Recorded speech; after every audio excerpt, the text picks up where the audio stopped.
मैं आपका दोस्त फैज़ान कुरैशी आज एक नए टॉपिक के साथ फिर हाजिर हुआ हूँ। आज हम बात करेंगे 75 साल और पाकिस्तान। 75 साल में आज पाकिस्तान को बने 75 साल का अरसा हो गया और आज हम 75 साल में कहाँ खड़े हैं। जब हम अपने शहर के अंदर जाते हैं तो महल्ले गलियों के अंदर से होते हुए तो एक गंद नालियाँ उबल रही हैं, एक मसाइलों के अंदर ये शहर गिरा हुआ है। यहाँ तक कि पूरे पाकिस्तान के तमाम सिटी मसाइल का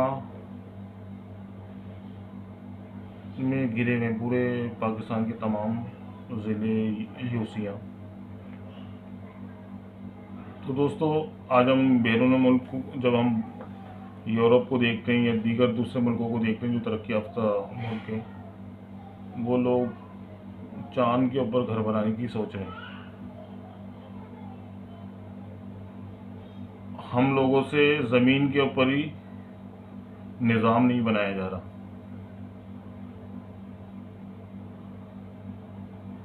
ऐसी क्या वजह है कि हम निज़ाम नहीं बना पा रहे कि हमारे पास काबिल लोग नहीं हैं।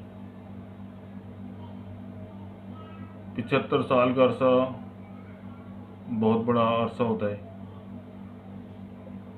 हमारे सामने जो मुल्क बने, जिनको बने हुए आज 50 साल या 55 साल हुए, वो मुल्क हम लोगों से ज़्यादा तरक्की याफ्ता मुल्क बन चुके हैं। क्या हमारे मुल्क के अंदर काबिल लोगों की कमी है? दोस्तों, जब हम एक जगह वसाइल को महदूद कर देंगे तो फिर ऐसे मसाइल पैदा होंगे, क्योंकि पाकिस्तान के अंदर अल्लाह पाक ने तमाम चीज़ों से पाकिस्तान को नवाजा है। एक वडेरा शाही वाला जो तबका है, जिन लोगों ने पाकिस्तान के वसाइल सब अपने पास पार्क कर लिए हैं, उनको हाईजैक कर लिया है उन तमाम चीज़ों को, और वो चाहते नहीं कि पाकिस्तान तरक्की करे, क्योंकि तरक्की पार्लियामेंट के अंदर बैठ के तरक्की नहीं होती, या कोई सूबाई असम्बली के अंदर हम बैठ के तरक्की मुल्क की कर लेंगे। वहाँ पे तो असल में बातें होती हैं। अगर बातों से तरक्की होती तो पाकिस्तान आज दुनिया का नंबर 1 मुल्क होता। कोई पार्लियामेंट के अंदर खड़ा होके असम्बली के फ्लोर पे अच्छी तकरीर कर ले तो हम लोग उसकी गुन गाने शुरू कर देते हैं। कोई अगर रोडों पे निकल के गंदे पानी के अंदर खड़ा होके अपना कैमरा शूट करवाता है और हम उसके पीछे हम उसको अच्छा कहना शुरू कर देते हैं। तो दोस्तों, ये जो मसाइल आज हमारे शहरों के अंदर हैं, ये उन्हीं लोगों की पैदा करता है जो असम्बलियों के अंदर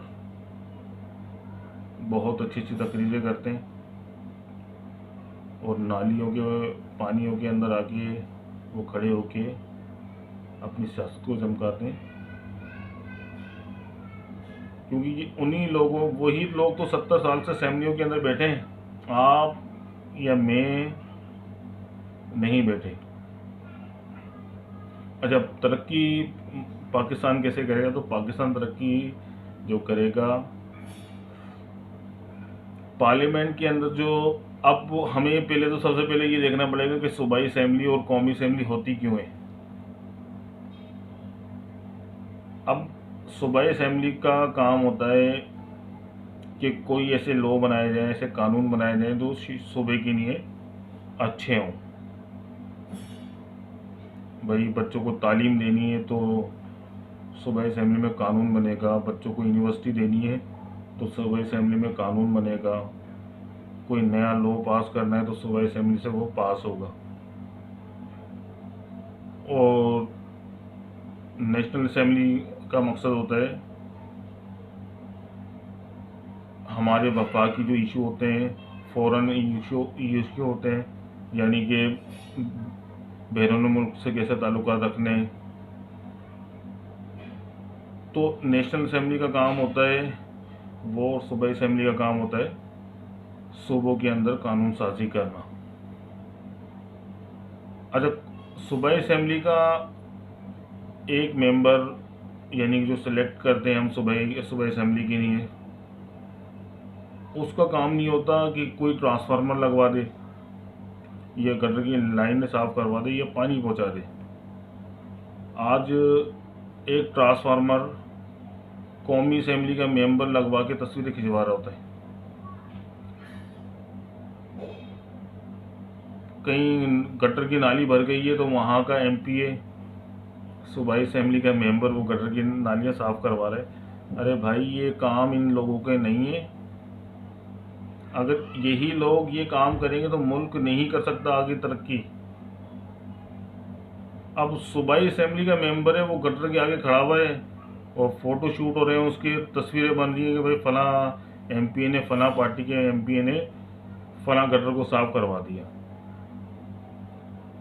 और तालियां बज रही हैं और फेसबुक पे उसकी तस्वीरें अपलोड हो रही हैं कि भाई फला पार्टी का था, देखो अपनों के काम तो अपने ही आते हैं। तो अपनों से अगर दुश्मनी हो तो फिर वो ऐसे काम करते हैं, एक गटर साफ करवा दिया, भाई ये तेरा काम नहीं है। अब सूबाई असेंबली का मेंबर है, वो गटर को साफ करवा रहा है नीचे। अब कानून बनाना है असेंबली के अंदर कि भाई हैदराबाद में यूनिवर्सिटी बनाएं आप। अब हैदराबाद में यूनिवर्सिटी के लिए उसके पास वक्त ही नहीं है बनाने के लिए, ना कानून उधर पेश करने के लिए, ना उधर लड़ने के लिए असेंबली के अंदर हैदराबाद की यूनिवर्सिटी के लिए। हैदराबाद के लड़कों को नौकरियां दिलवानी है, वो बिल पेश करने के लिए उसके पास वक्त ही नहीं। वो तो नाले साफ करवा रहे हैं, तस्वीरें बनवा रहे हैं, किसी दुकान के इफ्तिताह हो रहा है तो वो साहब आ रहे हैं, रिबन काट के जा रहे हैं। तो हम एक सूबाई असेंबली के मेंबर को नालियां और गटर साफ करवा रहे हैं। 15 दिन के बाद एक ट्रांसफार्मर लगता है गली के अंदर, उसको हम हार पहना रहे होते हैं। तो दोस्तों, ये काम एक सूबाई असेंबली के मेंबर का नहीं है, ये काम तुम्हारी यूसी चेयरमैन का काम है। सबसे पहले आप लोगों को अगर पाकिस्तान को ऊपर लेके जाना है तो यूसी को बामुख्तियार बनाना पड़ेगा, उसको इख्तियारात देने पड़ेंगे, तो ये मुल्क आगे तरक्की करेगा। यूसी में चेयरमैन, एक यूसी होती है 4 कौंसलों पर मुश्तमिल।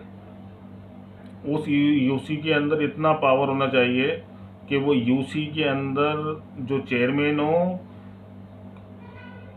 पावर के हिसाब से वो वज़ीर आज़म हो, पावर के हिसाब से वो वज़ीर आज़म, और ख़िदमत के एतबार से वो अब्दुल सत्तार ईदी हो। कि जब उसके हम पावर को देखें तो तमाम वासा, वावडा और दीगर जो छोटे छोटे डिपार्ट्स हैं, नादरा, ये उसके हैंड ओवर काम कर रहे हो, तो जब तो जाके हम पाकिस्तान को तरक्की दे सकते हैं। अब मसाइल है गलियों के अंदर, अब वो पार्लियामेंट में हल थोड़ी होंगे वो मसाइल। गलियों के मसाइल गलियों में ही हल होंगे।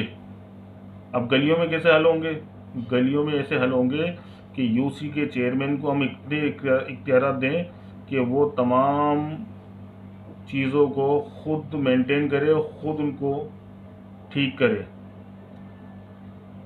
तमाम एक यूसी के अंदर अगर 1000 दुकानें, 1000 शॉप्स खुली हुई हैं लोगों की, तो उन तमाम शॉप्स का जो टैक्स है वो यूसी चेयरमैन के पास जाना चाहिए।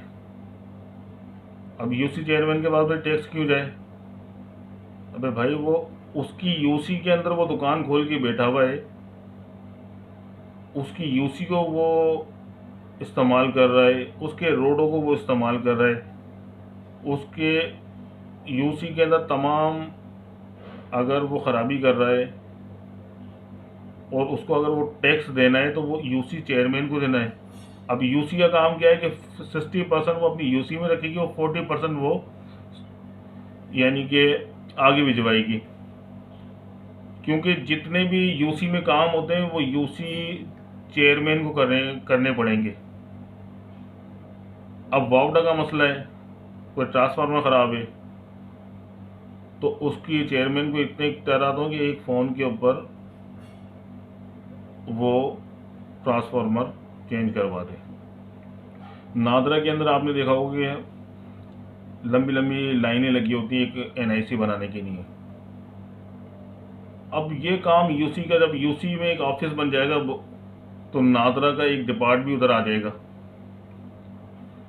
वासा का एक डिपार्ट भी यूसी में आ जाएगा, वावडा का साइड ऑफिस भी एक यूसी के अंदर ही आ जाएगा, क्योंकि गलियों के काम गलियों में ही हल होंगे। लंबी लंबी कतारें आपको लगी होती हैं वावडा ऑफिस के बाहर, नादरा के ऑफिस के बाहर लंबी लंबी कतारें होती हैं। वो यूसी के लोग होते हैं जो वहाँ जाके परेशान हो रहे होते हैं। अब जब यूसी को इख्तियार नहीं देंगे तो पाकिस्तान नहीं जा सकता आगे। कितने ही आप 700 साल और इस मुल्क को लगा लो, यूसी बाइख्तियार नहीं होगी तो पाकिस्तान आगे तरक्की नहीं कर सकता। शायद मेरी इस बात से कुछ दोस्त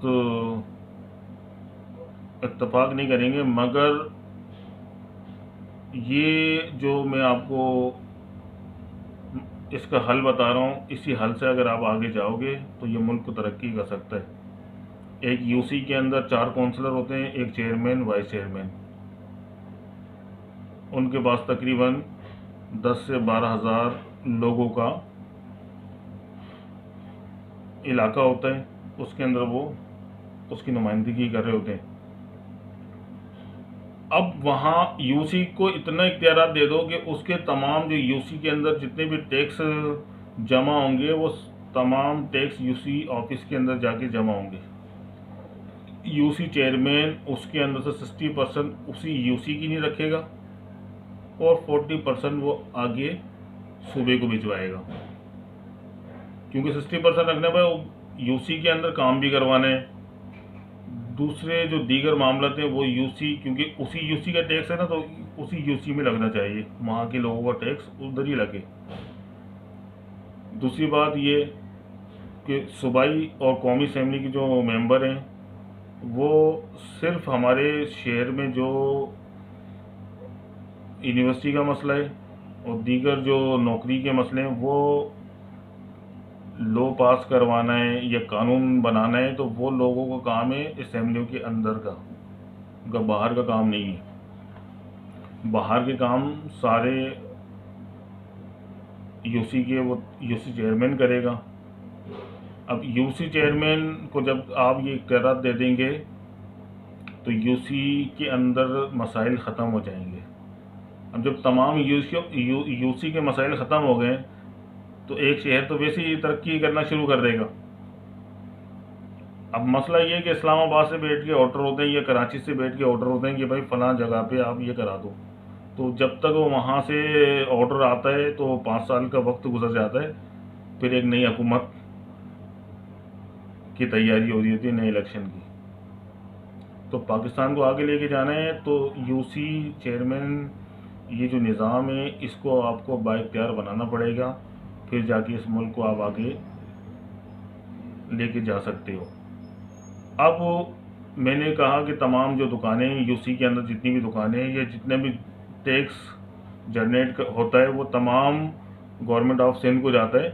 वो टैक्स अब गवर्नमेंट ऑफ सिंध को ना जाए, वो टैक्स वहीं जिस यूसी के लोगों ने टैक्स दिया है वो उन्हीं लोगों के पास, उसी चेयरमैन के पास जमा हो। उसमें 60% वो चेयरमैन रखे और 40% सूबे को दे, क्योंकि वो टैक्स उन्हीं के लोगों का है ना, उन्हीं लोगों पे खर्च होना है। अब होता क्या है कि अब मैं मिसाल दूं आपको कि किसी आप किराना स्टोर से सामान ख़रीदें, सामान ख़रीदने के बाद पैसे उसको ना दें कि अरे भाई सामान हमने आपसे ख़रीदा है, पैसे तो हम किसी और को देंगे। तो दोस्तों, अगर हम इसी तरीके से निज़ाम को चलाएंगे तो कैसे हम तरक्की करेंगे? आप बताएं।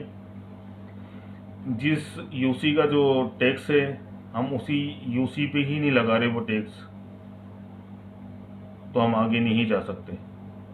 आप अपनी एक यूसी को मजबूत कर लें तो पाकिस्तान मजबूत हो जाएगा। नौकरियां देनी है, यूसी के अंदर जितने तालीमी याफ्ता लोग हैं उनकी एक लिस्ट बनेगी कि भाई यूसी के अंदर 20 नौकरियां चाहिए। उनके डॉक्यूमेंट वो यूसी चेयरमैन के पास जमा होंगे, वो डॉक्यूमेंट आगे सिटी नाजिम तक जाएंगे, फिर वो नौकरियों को डिस्ट्रीब्यूट करेंगे। हर यूसी के अंदर जिनका जो हक है वो उनको नौकरियां भी मिलेंगी, मगर ये मिलेंगी यूसी वाले निज़ाम के तहत। अब 75 साल से तो जो निज़ाम चल रहा है, अगर इसी को कंटिन्यू रखेंगे ना तो फिर अगले 75 साल और चाहिए, फिर ऐसे ही रोने की नहीं है आपको। तो निज़ाम बदलो भाई, ये हुकूमतें नहीं बदलो। जब तक आप निज़ाम नहीं बदलोगे मुल्क तरक्की नहीं कर सकता। ऐसे ही रोते रहोगे, कभी इस वाली पार्टी को वोट देके कभी उस वाली पार्टी को वोट देके। रोना आपको है, हुक्मरानों को नहीं रोना। जो जिस शख्स को आप सेलेक्ट करके असेंबली में भिजवा रहे हो वो उनको टेंशन नहीं है, क्योंकि आप उनके सियासी ग़ुलाम बन चुके हो। आप अगली दफ़ा भी उन्हीं को ही वोट देके मुंतखब करोगे। तो दोस्तों, इस मुल्क को अगर आगे लेके जाना है तो नीचे सतह के लोगों को इख्तियारात देने होंगे। तमाम यूसी को तमाम इख्तियारात, वावडा, वासा, नादरा, बिल्डिंग कंट्रोल। एक बिल्डिंग एक यूसी के अंदर तामीर हो रही है, एनओसी चेयरमैन उसकी जारी करेगा। 100 फ्लैट ऊपर बन रहे हैं, क्योंकि अब उस यूसी के अंदर वही यूसी उसको पानी देगी, वही यूसी उसकी सेवरेज का निज़ाम को ठीक करेगी। एनओसी बिल्डिंग कंट्रोल जारी कर रहा है, नहीं भाई यूसी चेयरमैन जारी करेगा कि भाई इस इलाके में इतना पानी की वो है कि हम इसको बिल्डिंग को दे सकते हैं पानी। या जो इसके जो 100 घरों का जो सेवरेज आएगा, हमारे पास जो सेवरेज की लाइन डली है इस काबिल है कि इसका ये बोझ उठा सकें। तो वो तमाम चीज़ें यूसी चेयरमैन को बताऊंगी, बिल्डिंग कंट्रोल के डायरेक्टर को नहीं बताऊंगी। क्योंकि यूसी के अंदर जब वो बिल्डिंग बन रही होगी तो उसका मटेरियल भी यूसी चेयरमैन देख रहा होगा, उसकी जब तामीर हो रही होगी वो तमाम चीज़ों को यूसी चेयरमैन की निगाहों से गुजर रही होगी। अगर उस बिल्डिंग को रुकवाना है तो वो यूसी चेयरमैन रुकवा सकता है। तो यूसी चेयरमैन को आप इतने इख्तियार दें कि वो अपने यूसी का बहुत पावरफुल बंदा हो। तो जब तो इस मुल्क को आप आगे ले जा सकते हो मेरे भाई, नहीं तो आप कुछ भी कर लो, निज़ाम नहीं संभलेगा। क्योंकि बिगाड़ हमारी यूसियों के अंदर बिगाड़ है, पार्लियामेंट में बिगाड़ थोड़ी है। सारे बैठे हुए होते हैं पार्लियामेंट के अंदर, तो गप्पे शप्पे चल रही होती है, अच्छी अच्छी तकरीरें चल रही होती हैं मज़े वाली। मसाइल कहाँ पर है? यूसी के अंदर मसाइल हैं। इस्लामाबाद में बैठ के आप उन मसाइलों को हल कर रहे हो। अरे भाई यूसी के मसाइल यूसी के अंदर ही हल होंगे। जब तक यूसी बाख्तियार नहीं होगी, जब तक ये मुल्क तरक्की नहीं कर सकता, नहीं कर सकता। यूसी चेयरमैन को यूसी के अंदर तमाम वो इख्तियारात दिए जाएं, तमाम वो टैक्स वहाँ का जनरेट करे, वहाँ पे का जो निज़ाम है दुकानों का और पानी का, बिजली का, नादरा का, बिल की किश्तें करवानी है तो वो यूसी ऑफिस से ही होंगी। टैक्स जो जमा करेगा वो यूसी ऑफिस ही जमा करेगा। पानी के जो बिल और बकायाजात लोग नहीं भरते, क्योंकि पानी लोगों को नहीं आता। वो यूसी चेयरमैन पानी भी लोगों को घर पे पहुंचाएगा और उनका टैक्स भी वहाँ से जनरेट करेगा। लाइट की इशू की लाइटें चोरी होती हैं बहुत, तो वो इदारे के ही कुछ लोग मिले हुए होते हैं जो इन चीज़ों में मिलकर करवा रहे होते हैं। जब यूसी चेयरमैन को आप बोलोगे कि भाई ये लाइट की जिम्मेदारी भी आप ही की है, आपको इम्प्रूवमेंट दिखेगा हर चीज़ के अंदर, हर चीज़ बेहतर होते हुए आप लोग देखेंगे। तो चेंज लेकर आओ दोस्तों, हुकूमत नहीं बदलो, निज़ाम बदलो, निज़ाम बदलो। फिर एक नए टॉपिक के साथ फिर आऊँगा, हाजिर होऊंगा। आपका दोस्त फैज़ान कुरैशी। इजाज़त दें अपने दोस्त को, अल्लाह निगहबान।